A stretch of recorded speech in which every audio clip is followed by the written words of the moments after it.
ನಮಸ್ತೆ, welcome back to our channel Soumya recipe corner. ಇವತ್ತು ನಾನು ಒಂದು ಸ್ಪೆಷಲ್ ಆಗಿರುವಂತಹ ಬ್ರೇಕ್ಫಾಸ್ಟ್ ರೆಸಿಪಿ ಬಿಸಿಬೇಳೆಭಾತನ್ನ ಈಸಿಯಾಗಿ, ಟೇಸ್ಟಿಯಾಗಿ, ಹೆಲ್ದಿಯಾಗಿ ಹೇಗೆ ಮಾಡ್ಕೊಳ್ಳೋದು ಅಂತ ಈ ವಿಡಿಯೋದಲ್ಲಿ ತೋರಿಸಿದ್ದೀನಿ. ಫಸ್ಟಿಂದ ಕೊನೆ ತನಕ ವಿಡಿಯೋನ ಚೆಕ್ಔಟ್ ಮಾಡಿ ಈ ಸ್ಟೆಪ್ ಬೈ ಸ್ಟೆಪ್ ಹೇಗೆ ಈಸಿಯಾಗಿ ಮಾಡ್ಕೊಳ್ಳೋದು ಅಂತ ವಿಡಿಯೋದಲ್ಲಿ ತೋರಿಸಿದ್ದೀನಿ. ನೀವು ಕೂಡ ಮಾಡ್ಕೊಬೋದು. ಇವಾಗ ಹೇಗೆ ಮಾಡೋದು ಅಂತ ನೋಡೋಣ ಬನ್ನಿ. ಫಸ್ಟಿಗೆ ನಾನಿಲ್ಲಿ ಒಂದು 3/4 ಕಪ್ ಆಗುವಷ್ಟು ತೊಗರಿಬೇಳೆನ ನಾನು ವಾಶ್ ಮಾಡಿ ತೊಗೊಂಡಿರುವಂತಹದ್ದು. ಅದನ್ನು ನಾನಿವಾಗ ಕುಕ್ಕರ್ಗೆ ಸೇರಿಸ್ತಾ ಇದ್ದೀನಿ. ಹಾಗೆಯೇ ನಾನು ಬೇಳೆ ಎಷ್ಟು ತೊಗೊಂಡಿದ್ದೀನಿ ಪ್ರಮಾಣ ಅಷ್ಟೇ ಅಕ್ಕಿನೂ ಕೂಡ ನಾನು ಬಳಸ್ತಾ ಇರುವಂತಹದ್ದು.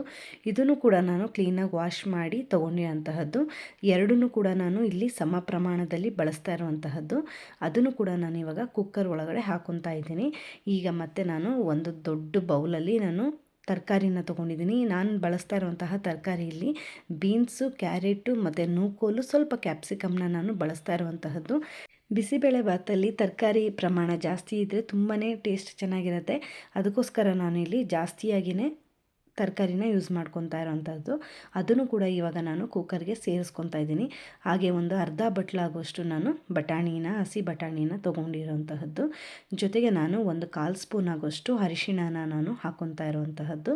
ಅದ್ರ ಜೊತೆಗೆ ನಾನು 2ರಿಂದ 3 ಟೇಬಲ್ ಸ್ಪೂನ್ ಆಗುವಷ್ಟು ಆಯಿಲ್ನು ಕೂಡ ಹಾಕ್ಕೊತಾ ಇದ್ದೀನಿ. ಜೊತೆಗೆ ನಾನು 1 ಟೇಬಲ್ ಸ್ಪೂನ್ ಆಗುವಷ್ಟು ಉಪ್ಪನ್ನು ಕೂಡ ನಾನು ಸೇರಿಸಿ ಇವಾಗ ನಾನು 3 ಲೋಟನ ನೀರನ್ನ ನಾನಿಲ್ಲಿ ಸೇರಿಸ್ತಾ ಇರೋವಂತಹದ್ದು. ನೋಡಿ, ಅಂದರೆ ತರಕಾರಿ ಅಕ್ಕಿ ಏನಿದೆಯಲ್ಲ ಅದೆಲ್ಲ ಕ್ಲೀನಾಗಿ ಮುಳುಗಬೇಕು, ಅಷ್ಟು ನಾವು ನೀರನ್ನ ಇಲ್ಲಿ ನಾವು ಸೇರಿಸ್ಬೇಕಾಗತ್ತೆ. ಬೇಳೆ ಮತ್ತು ಅಕ್ಕಿ ತರಕಾರಿ ಎಲ್ಲ ಬೇಯಲಿಕ್ಕೋಸ್ಕರ ನಾವು ಇಷ್ಟು ನೀರು ಸೇರಿಸಲೇಬೇಕಾಗತ್ತೆ. ಇದನ್ನು ಕೂಡ ನಮಗೆ ಕಡಿಮೆನೇ ಆಗುತ್ತೆ. ನೋಡಿ, ಸ್ವಲ್ಪ ಇದು ಎಲ್ಲ ಬೆಂದ ಮೇಲೆ ಕಡಿಮೆನೇ ಆಗುತ್ತೆ. ಯಾವಾಗಲೂ ಬಿಸಿಬೇಳೆಭಾತು ತೆಳ್ಳಗೆ ಇದ್ರೇ ಚೆನ್ನಾಗಿರುತ್ತಲ್ವ, ಹಾಗಾಗಿ ನಮಗೆ ಇಷ್ಟು ನೀರಿನ ಪ್ರಮಾಣ ಬೇಕಾಗತ್ತೆ ಸದ್ಯಕ್ಕೆ. ಇವಾಗ ನಾನು ಈ ಕುಕ್ಕರ್ ಲಿಡ್ನ ನಾನು ಕ್ಲೋಸ್ ಮಾಡಿ 2ರಿಂದ 3 ವಿಷಲ್ ಬಂದರೆ ಸಾಕಾಗತ್ತೆ ನಮಗೆ.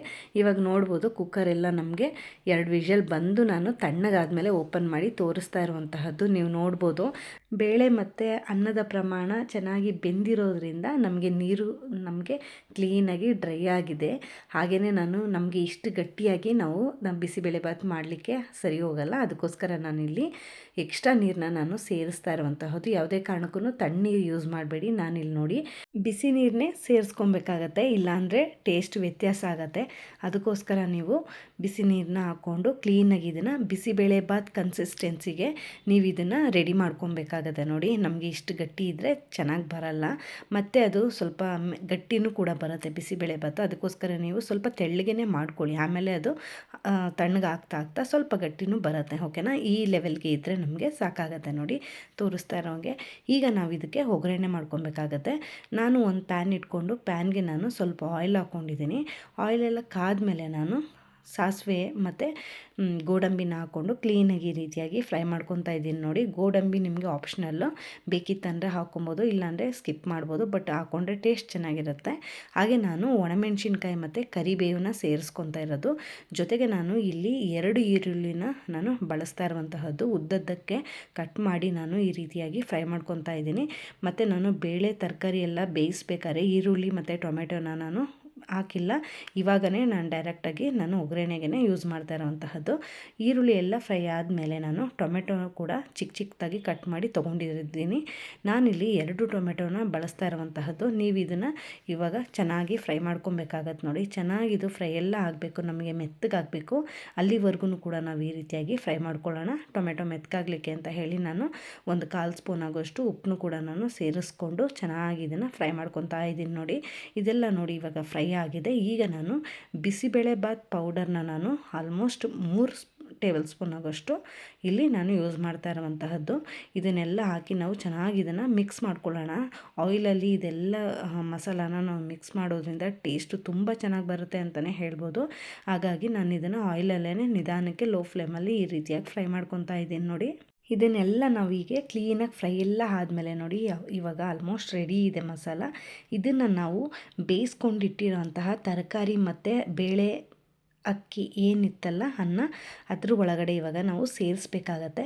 ನೀವು ಇದನ್ನು ಕ್ಲೀನಾಗಿ ಮಿಕ್ಸ್ ಮಾಡಿಕೊಂಡು ಇದನ್ನು ಎಲ್ಲದಕ್ಕೂ ಅಡ್ಜಸ್ಟ್ ಆಗೋ ರೀತಿಯಾಗಿ ಇದನ್ನು ಚೆನ್ನಾಗಿ ಮಿಕ್ಸ್ ಮಾಡ್ಕೊಳ್ಳಿ. ಈ ರೀತಿಯಾಗಿ ಬಿಸಿಬೇಳೆಭಾತನ್ನ ನೀವು ಮಾಡ್ಕೊಳ್ಳೋದ್ರಿಂದ ತುಂಬಾ ಅದ್ಭುತವಾದ ಟೇಸ್ಟ್ ಬರುತ್ತೆ ಅಂತಲೇ ಹೇಳ್ಬೋದು.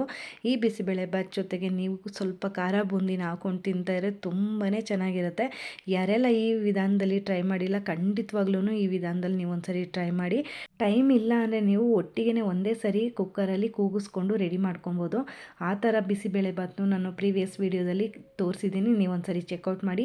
ಬಟ್ ಅದೇ ಬೇರೆ ಟೇಸ್ಟ್ ಬರುತ್ತೆ. ಹಾಗೆ ಇದನ್ನು ನೀವು ಸಪ್ರೇಟಾಗಿ ನೀವು ರೈಸು ಬೇಳೆ ತರಕಾರಿನ ಸಪ್ರೇಟಾಗಿ ನೀವು ಮಾಡಿಕೊಂಡು ಒಗ್ಗರಣೆ ಹಾಕಿ ಈ ರೀತಿಯಾಗಿ ಮಾಡೋದು ಇದೇ ಬೇರೆ ಟೇಸ್ಟ್ ಬರುತ್ತೆ. ನೀವೇನಾದರೂ ಈ ವಿಧಾನದಲ್ಲಿ ಬಿಸಿಬೇಳೆಭಾತನ್ನ ಟ್ರೈ ಮಾಡಿಲ್ಲ ಅಂದರೆ ಖಂಡಿತವಾಗ್ಲೂ ನೀವು ಒಂದ್ಸರಿ ಈ ವಿಧಾನದಲ್ಲಿ ಟ್ರೈ ಮಾಡಲೇಬೇಕು. ಟ್ರೈ ಮಾಡಿದ್ಮೇಲೆ ರೆಸಿಪಿ ಹೇಗೆ ಬಂತು ಅಂತ ನನಗೆ ತಪ್ಪದೆ ಕಾಮೆಂಟ್ ಮಾಡಿ ತಿಳಿಸಿ, ಓಕೆನಾ?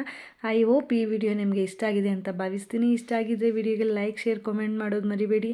ಹಾಗೆ ವಿಡಿಯೋ ಯೂಸ್ಫುಲ್ ಅನ್ಸಿದ್ರೆ ನಿಮ್ಮ ಫ್ರೆಂಡ್ಸ್ ಆ್ಯಂಡ್ ಫ್ಯಾಮಿಲಿಗೂ ಕೂಡ ವಿಡಿಯೋನ ಶೇರ್ ಮಾಡಿ ಅಂತ ಕೇಳ್ತಾ, ಯಾರೆಲ್ಲ ನನ್ನ ಚಾನಲ್ನ ಸಬ್ಸ್ಕ್ರೈಬ್ ಮಾಡ್ಕೊಂಡು ನೋಡ್ತಾ ಇದ್ದೀರಾ thank you so much. Subscribe ಮಾಡ್ಕೊಳ್ದೆ ನೋಡ್ತಾ ಇದ್ದರೆ ಖಂಡಿತವಾಗ್ಲೂ ಈ ಕೂಡಲೇ ಸಬ್ಸ್ಕ್ರೈಬ್ ಮಾಡ್ಕೊಂಡು ನೋಡಿ ಅಂತ ಕೇಳ್ತೀನಿ. ಹಾಗೆ ಮುಂದಿನ ರೆಸಿಪಿಯೊಂದಿಗೆ ಸಿಗ್ತೀನಿ. ಅಲ್ಲಿವರೆಗೂ ನನ್ನ ಪ್ರೀವಿಯಸ್ ವಿಡಿಯೋನ ಚೆಕ್ಔಟ್ ಮಾಡಿ. Thank you so much for watching this video. Stay tune.